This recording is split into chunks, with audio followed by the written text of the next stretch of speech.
नमस्कार साथियों। आप सभी का बहुत बहुत स्वागत है द हिस्टोरिका के इस ऑनलाइन लर्निंग प्लेटफॉर्म पे। अगर आप यूजीसी नेट जेआरएफ हिस्ट्री करना चाहते हैं और आप चाहते हैं कि आपका भी जेआरएफ हो जाए, तो आप सभी के बीच जुड़ चुके हैं सनी पांडे जी।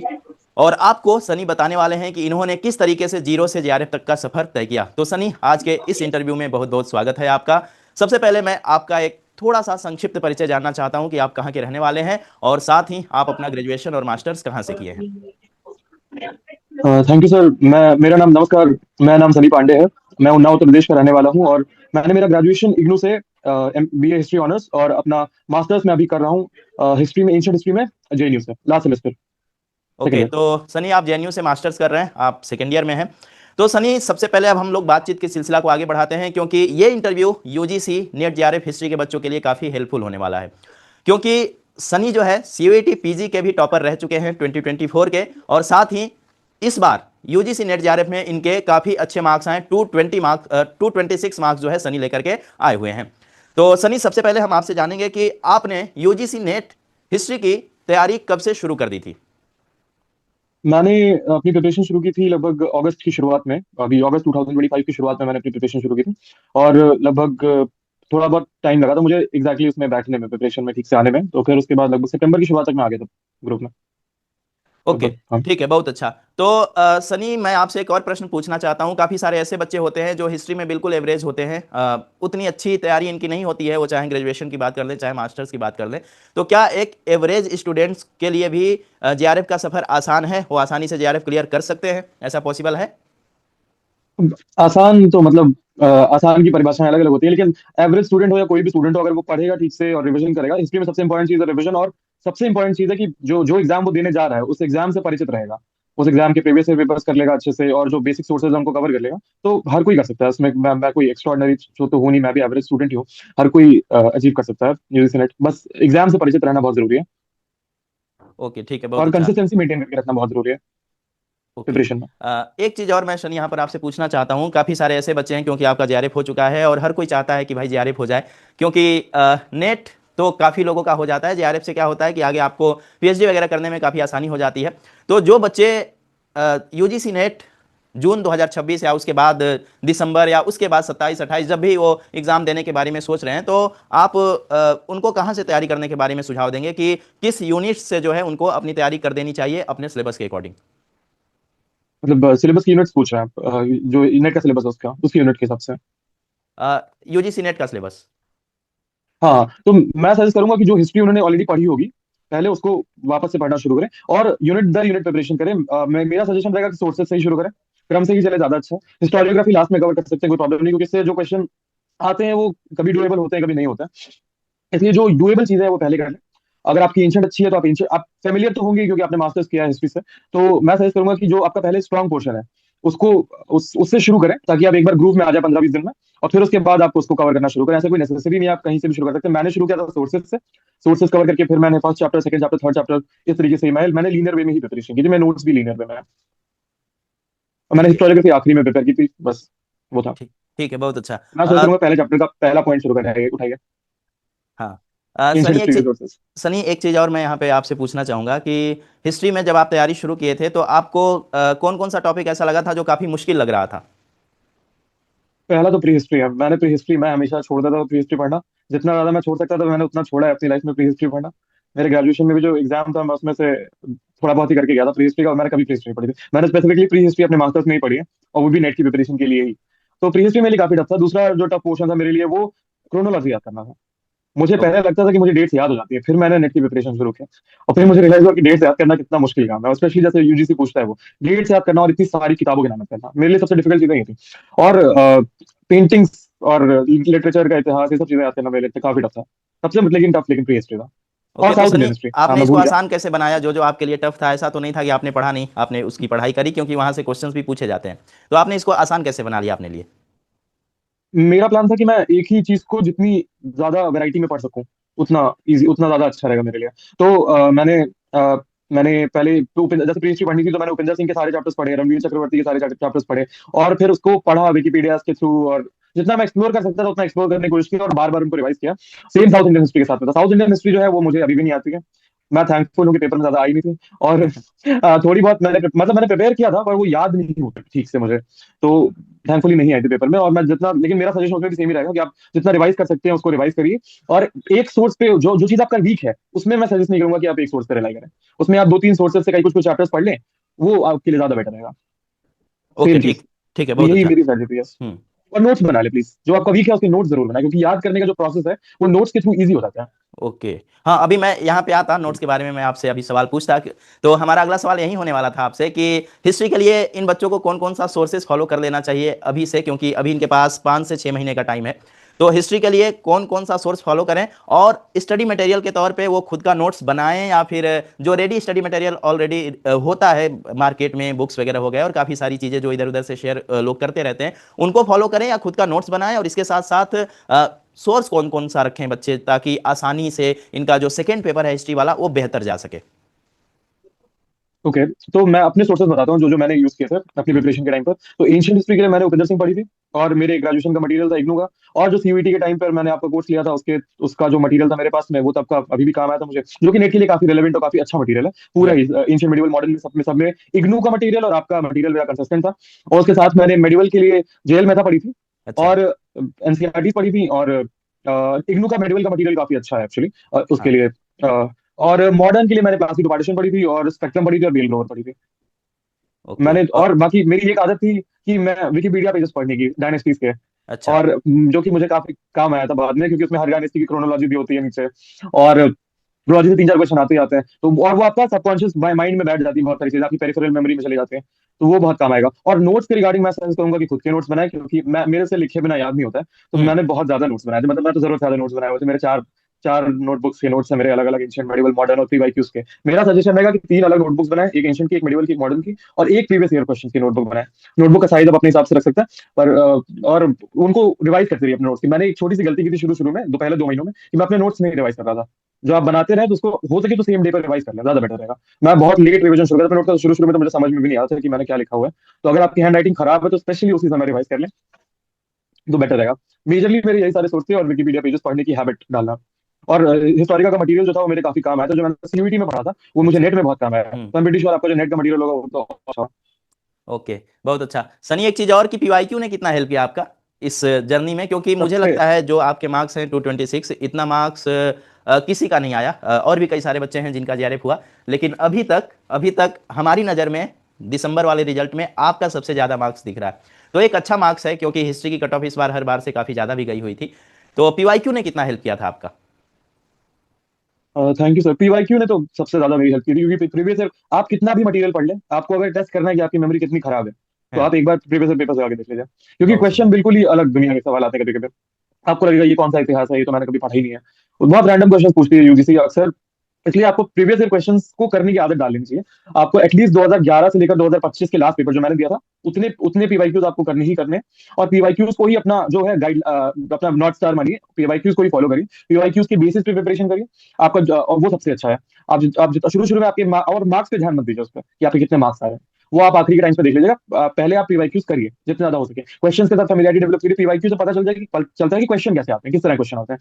हम्म। आप चीजें याद करते रहेंगे, पढ़ते रहेंगे, टेक्स्ट पढ़ते रहेंगे, कोई फर्क नहीं पड़ता उससे। आप बहुत टाइम पढ़ने के बाद में भी आपको रियलाइज होगा कि आपके 50 मार्क्स ही आ रहे हैं, 50 क्वेश्चन ही सही हो रहा है। तो आपको लगेगा कि मैं क्या ही कर रहा था अभी तक, जो मुझे लगा था पहले 2 महीने पीवाईक्यूज नहीं करने के बाद में, क्योंकि मैं अगस्त सितंबर तक पीवाईक्यूज नहीं कर रहा था।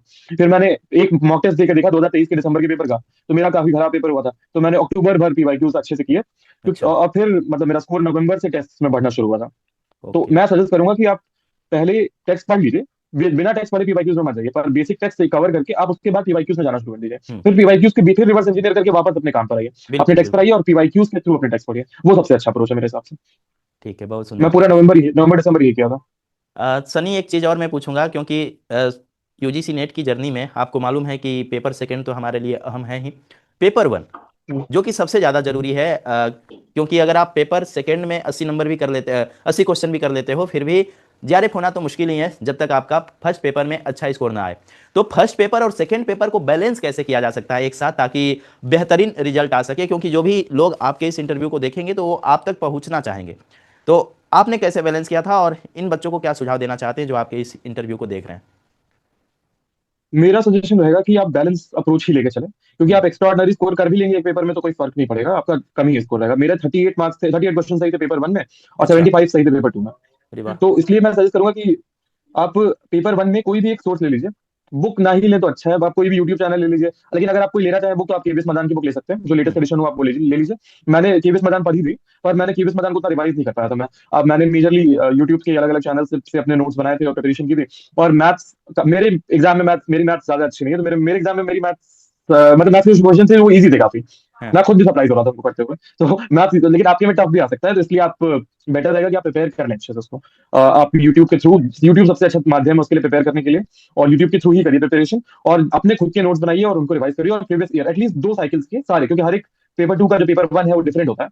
तो वो सारा साइकिल आप एक एक एटलीस्ट 2 सेशंस का कवर कर लीजिए। मैंने जून 2025 का और दिसंबर 2024 का सारे पीवाईक्यूज किए थे, तो उतना एटलीस्ट आप कर लीजिए पीवाईक्यूज में।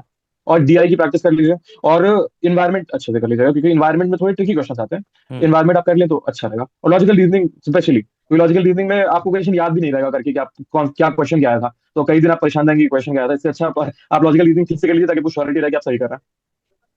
ठीक है, मुझे लगता है कि आपने सारी चीज़ों को एक एक करके अच्छे से समझा दिया, कि और भी कुछ इसमें ऐड करना चाहेंगे आप?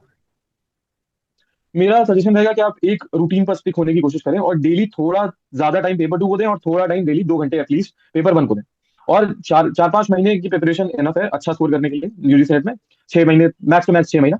अगर और कंसंट्रेटेड प्रिपरेशन, लेकिन कंसंट्रेटेड प्रिपरेशन आप अच्छे से प्रिपेयर करेंगे 5-6 महीना, तो आपका होने का काफी अच्छा चांस रहेगा। पेपर पे भी बहुत सारी चीजें डिपेंड करती है, हम्म। लेकिन आप अगर अपना एफर्ट अपने हाथ में होता है तो आप अपना एफर्ट दे सकते हैं। खाली उन चीजों के बारे में मत सोचिए जो आपके हाथ में नहीं है।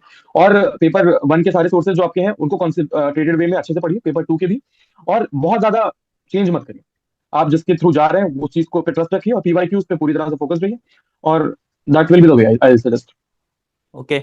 जो हिस्ट्री एस्पिरेंट्स होते हैं नेट जेआरएफ के लिए सनी, उनके कॉमन मिस्टेक्स क्या क्या हो सकते हैं, जो गलतियां उन्हें नहीं करनी चाहिए तैयारी के दौरान सबसे अपनी? पहली गलती जो सबसे पहली गलती जो नहीं करनी चाहिए वो पीवाईक्यूज को इग्नोर नहीं करना चाहिए, बिल्कुल भी। सबसे ओके। पहली गलती है, ठीक है। पीवाईक्यू सबसे ज्यादा इंपॉर्टेंट चीज है, दोनों पेपर वन में भी और पेपर टू में भी, हम्म। क्योंकि उसी से आपको पता चलेगा कि एक्चुअली पेपर में पूछा क्या जाता है। हम्म। दूसरी चीज ये है, इस एग्जाम को बिल्कुल भी आप ये ना समझें कि आपकी ये समझने का एग्जाम है, या फिर आप कॉन्सेप्ट समझेंगे आपका हो जाएगा। ये सब बकवास की बातें हैं, आपको रट्टा मारना पड़ेगा, आपको बहुत सारी चीजें याद करनी है, आप अपने ब्रेन को ट्रेन करिए याद करने के लिए।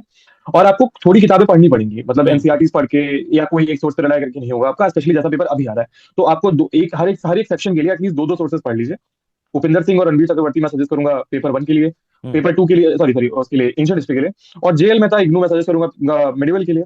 मॉडर्न में सभी शिखर बंदोपाध्याय बहुत बढ़िया सोर्स है, उससे 5-6 क्वेश्चन इस बार आए थे, जेम्स आउटराम वाला क्वेश्चन डायरेक्टली वहां से उठाया था। हम्म। और उसके अलावा बीएल ग्रोवर पढ़ लीजिए, बीएल ग्रोवर की हर एक चैप्टर के एंड में एक बिब्लियोग्राफी दी है उन्होंने, और उस बिब्लियोग्राफी को जंबल करके कभी कभी वो लोग बुक्स एंड ऑथर्स मैच करने के लिए क्वेश्चन पूछ लेते हैं। बीएल ग्रोवर अच्छा। इंग्लिश के लिए मैं बता रहा हूँ, मैंने इंग्लिश मीडियम से प्रिपरेशन किया, तो मेरे ये सारे सोर्सेज हैं। ज्यादातर ये किताबें जो मैं बता रहा हूँ वो हिंदी में भी आती हैं, इग्नू का हम्म। मटेरियल हिंदी में है, हम्म। उपिंदर सिंह हिंदी में है, आई थिंक हिंदी में है, और भी ज्यादा चीजें हिंदी में आती हैं। तो और तीसरी चीज है, सबसे इंपॉर्टेंट चीज, कंसिस्टेंसी मेंटेन करना, डिसिप्लिन मेंटेन करना।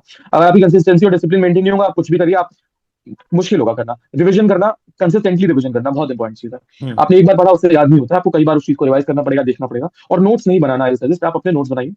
अगर आपकी मेमोरी एक्स्ट्राऑर्डिनरी है तो कोई बात नहीं, लेकिन अगर आपकी नॉर्मल एवरेज मेमोरी है मेरी तरह, तो फिर आपको नोट्स बनानी ही पड़ेंगे, अपने हाथ से लिखना ही पड़ेगा जितना ज्यादा आप लिख सकते हैं। और क्रोनोलॉजी से याद की कोशिश करिए, बुक्स और ऑथर से याद करने की कोशिश करिए जितना ज्यादा हो सके, मेनली इन्हीं से क्वेश्चन आते हैं। और ये और जो आपने सोचा हुआ है, एक प्लान आपके दिमाग में रहना चाहिए। हाफ आवर प्रिपरेशन मत करिए, आप सोच के काम करिए, प्रिपरेशन के बिल्कुल। साथ में, प्लानिंग के साथ में, डिसिप्लिन के साथ में। हम्म। यही मेन गलतियां हो सकती है मेरे हिसाब से। आ, आपका कौन सा अटेम्प्ट था सनी? आपने पहली बार एग्जाम मेरा दिया था या इससे पहले आपने नेट का एग्जाम दिया था? नहीं, मैंने कभी इससे पहले नेट का एग्जाम नहीं दिया, मेरा पहला एग्जाम था ये। मेरा थर्ड सेमेस्टर था ना ये, तो थर्ड सेमेस्टर में मैंने पहली बार ही नेट का एग्जाम दिया था अभी। ओके। तो देख लो भाई, इसलिए मैं जो थोड़ा लोग पहले से जो लोग ये कहते हैं प्रिपरेशन की कि थी। जो लोग ये कहते हैं सनी कि पहली बार में जेआरएफ नहीं होता है, उसके प्रत्यक्ष उदाहरण आप हैं कि आपने पहली बार में ही एग्जाम दिया और इतने अच्छे मार्क्स आ गए आपके। मतलब यूं कहें तो अगर ये लोग रैंक लिस्ट निकालते तो शायद पहले नंबर पे आपका नाम होता। तो ये बहुत अच्छी बात है। एक चीज़ और मैं आपसे पूछना चाहूँगा कि जो भी बच्चे जून 2026 में एग्जाम देना चाहते हैं यूजीसी नेट का, और वो चाहते हैं कि आपकी तरह पहली बार में जेआरएफ हो जाए, जेआरएफ हो जाने के बाद आपको मालूम है कि कितनी बड़ी राहत मिलती है, आपको कितना बड़ा सुकून मिला होगा, आपको मालूम है। सही तो बात। उनके लिए क्या एडवाइस देना चाहेंगे जो बच्चे जून 2026 में एग्जाम देना चाहते हैं हिस्ट्री से यूजीसी नेट का? पहली एडवाइस तो ये है कि आप सिलेबस को प्रिंट करा लीजिए। सिलेबस को प्रिंट करा के अपने पास अपनी टेबल पे रखिए, और वो आपके पास हमेशा रहना चाहिए।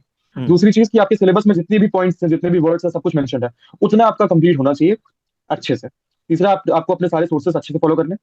उनकी बेसिक रीडिंग आपकी हो जाए, उसके बाद आपको सारे पीवाईक्यूज करने हैं। पीवाईक्यूज आप छोड़ नहीं सकते। पीवाईक्यूज अच्छे से करने के बाद में आपको, आप उन पीवाईक्यूज को ही टेस्ट की तरह दे सकते हैं, आप टेस्ट सीरीज ले सकते हैं कोई। और कंसिस्टेंसी, एक रूटीन मेंटेन करना बहुत नेसेसरी है। पता नहीं होना चाहिए प्रिपरेशन। प्रिपरेशन आपकी बहुत ही सुलझी, मतलब सुलझी हुई तो क्या ही, लेकिन रेगुलर होनी चाहिए, कंसिस्टेंट होनी चाहिए। सुलझी हुई प्रिपरेशन करना तो बहुत मुश्किल काम होता है नेट में, लेकिन आप कोशिश करिए कि जितना ज्यादा आप कंसिस्टेंट रह पाए, जितना ज्यादा आप रेगुलर मेहनत कर पाए, उतना बेटर रहेगा। तो मेरा सजेशन ये रहेगा कि आप अभी से प्रिपरेशन शुरू कर दीजिए। 10 फरवरी तक आप जानकारी हो जाए आपको सिलेबस की, कैसे क्या करना है, थोड़ा बहुत आप समझ लीजिए। उसके बाद में आप डिसाइड कर लीजिए आपको कोर्स लेना हो। मैं सजेस्ट करूंगा आपको, जो भी कर रहा है प्रिपरेशन, कि आप हिस्टोरिकल का कोर्स ले सकते हैं अगर आपको चाहिए तो। मैंने सीयूईटी के टाइम पर लिया था, जिसने मुझे नेट में भी काफी हेल्प की थी। तो इसलिए मैं सजेस्ट करूंगा आप ले लीजिए, क्योंकि इसमें सारी जितनी भी बुक्स मैंने बताई है, इन सबका कंपाइलेशन ही उन्होंने अपने नोट्स में दिया हम्म। हुआ है। तो आपको काफी, मेरे लिए तो रिवीजन के लिए काफी अच्छा मटेरियल था वो। तो इसलिए आप चाहे तो उनका कोर्स ले सकते हैं, और उसके साथ में आपको सेल्फ स्टडी फिर भी करनी ही पड़ेगी। तो आपको उसके लिए जो बुक्स मैंने बताई आप उनको पढ़िए। और या अपने हिसाब से आपको जो बुक्स सही लगती है, आप एमए में है तो आपको पता ही होगा कौन सी बुक्स पढ़नी है, क्या करना है। आप उनको पढ़िए और प्रीवियस ईयर क्वेश्चन करते रहिए। एमसीक्यू से दूर नहीं जाना है, टेक्स्ट पे ज्यादा रिलाई नहीं करना है। टेक्स्ट पे रिलाई करिए थोड़ा, लेकिन एमसीक्यूज पे ज्यादा करिए। और क्रोनोलॉजीज याद करिए अच्छे से, उसको बार बार याद करिए। डेली का टाइम थोड़ा आप डाल सकते हैं क्रोनोलॉजी याद करने के लिए। मैंने आखिरी महीने के लास्ट के 2 घंटे अपने डेली के डाले हुए थे। 1 घंटा मुझे किताबों के नाम याद करने और 1 घंटा क्रोनोलॉजी याद करनी है, क्योंकि उनसे बहुत सवाल आते हैं। इस बार लगभग 3 क्वेश्चन आए थे क्रोनोलॉजी से, और किताबों से तो बहुत ही सवाल आते रहते हैं। हम्म। इसलिए मैं सजेस्ट करूंगा कि आप और कभी भी आपको लगे कि ये क्रोनोलॉजी तो बहुत डीप है, ये नहीं पूछी जा सकती है, तो फिर अपने आप को बोलिए कि ये पूछी जाएगी, और उसको याद कर लीजिए, क्योंकि यूजीसी कुछ भी पूछती है। हम लोगों हम्म। में पल्लवास पे सवाल आया था, स्कंद वर्मन से शुरू किया था उन्होंने। तो क्वेश्चन दे रहा, तो इसलिए आपको कोई भी सवाल आ सकता है। कोई भी ऐसा क्वेश्चन मत सोचिए कि ये यूजीसी नहीं पूछेगी, कुछ भी पूछ सकती है यूजीसी। तो आप ध्यान रखिए उस चीज का। मेरा ये एडवाइस, और सबसे इंपॉर्टेंट चीज है डिसिप्लिन मेंटेन करके चलिए। और आपको एक ही बार में क्लियर करना है, ये अपने दिमाग को बता दीजिए। तो आप उस माइंडसेट से चलेंगे तो आपका हो जाएगा। I am pretty sure. All the best to everyone. चलिए, बहुत अच्छा। एक और आखिरी सवाल होगा सनी आपसे कि जो बच्चे अभी से तैयारी करने का सोच रहे हैं, कई सारे ऐसे बच्चे हैं जो मास्टर्स के फर्स्ट ईयर में हैं, फर्स्ट सेमेस्टर में हैं, और वो चाहते हैं कि हम अभी से तैयारी करें। तो अभी से उन बच्चों को कितने घंटे पढ़ाई करनी चाहिए, या फिर जो जून 2026 में एग्ज़ाम देना चाहते हैं या जो उसके लिए एलिजिबल हैं, उन बच्चों को अभी से तैयारी कितना करना चाहिए, कितने घंटे की पढ़ाई करनी चाहिए? क्योंकि आपको मालूम है कि क्लासेस वगैरह होती हैं कॉलेज की, अगर बच्चे अच्छे जगह से मास्टर्स कर रहे हैं तो डेली कॉलेज जाना, असाइनमेंट, टेस्ट और ढेर सारी चीज़ें होती हैं। तो उन सारी चीज़ों को मैनेज करते हुए कितने घंटे पढ़ाई करें ताकि एग्जाम के पहले पहले तक इनका सिलेबस और पीवाईक्यूज सारी चीज़ें अच्छे से कंप्लीट हो सके?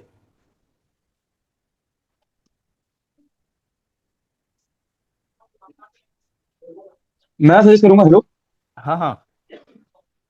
मैं सजेस्ट करूंगा कि आप, कि जो भी अभी से प्रिपरेशन शुरू कर रहा है, उसको अगर जून में ही एग्जाम देना है, तो फिर उसको पूरा का पूरा एफर्ट देने की अभी जरूरत है। और वो 8 से 9 घंटे की प्रिपरेशन डेली डेली डेली करे, जिसमें से 6 घंटे वो पेपर 2 को दे सकता है, और पेपर 1 को 2 घंटे एटलीस्ट डेली देने की कोशिश करे।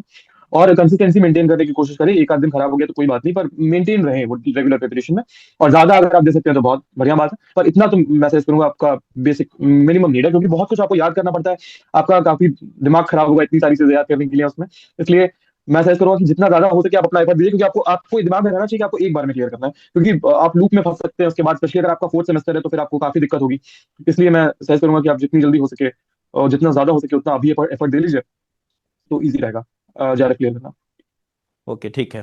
तो मुझे लगता है कि हम लोगों ने सारी चीज़ों को अच्छे से बातचीत कर लिया, बुक्स को देखा, किस तरीके से तैयारी करनी चाहिए, और पहली बार में भी जेआरएफ कैसे पॉसिबल हो सकता है, आप लोगों ने सनी को सुन करके समझ लिया होगा। बाकी अगर आपको कुछ भी समझ में ना आए तो द हिस्टोरिका का हेल्पलाइन नंबर हमेशा आपके पास है, और जब भी ज़रूरत पड़ेगी सनी से भी आप लोगों को बातचीत करने का, तो हम लोग करा सकते हैं। और उसके लिए सनी हमेशा तैयार भी रहेंगे गाइड करने के लिए आपको, लेकिन आपको तैयारी अभी से शुरू कर देनी है, अभी से लग जाना है। और बाकी बेहतरीन तैयारी के लिए आप द हिस्टोरिका के ऐप को डाउनलोड कर लीजिएगा। ऐप पे यूजीसी नेट जेआरएफ की कोर्सेज शुरू की जा चुकी हैं जून 2026 के लिए। तो अगर आप हमारे साथ जुड़ते हैं तो आपको बेहतरीन कंटेंट के साथ पूरी तैयारी कराई जाएगी। तो हमसे जुड़ने के लिए सनी आपका बहुत बहुत धन्यवाद, और उम्मीद करते हैं कि ये इंटरव्यू बच्चों को काफ़ी ज़्यादा पसंद आएगा, और वो एक प्यारा सा कमेंट्स भी जरूर से करेंगे। तो अगर आपको ये इंटरव्यू अच्छा लगा हो तो एक प्यारा सा कमेंट बॉक्स में कमेंट करिएगा, ताकि हमें और आपके सीनियर सनी भैया को भी मोटिवेशन मिल सके।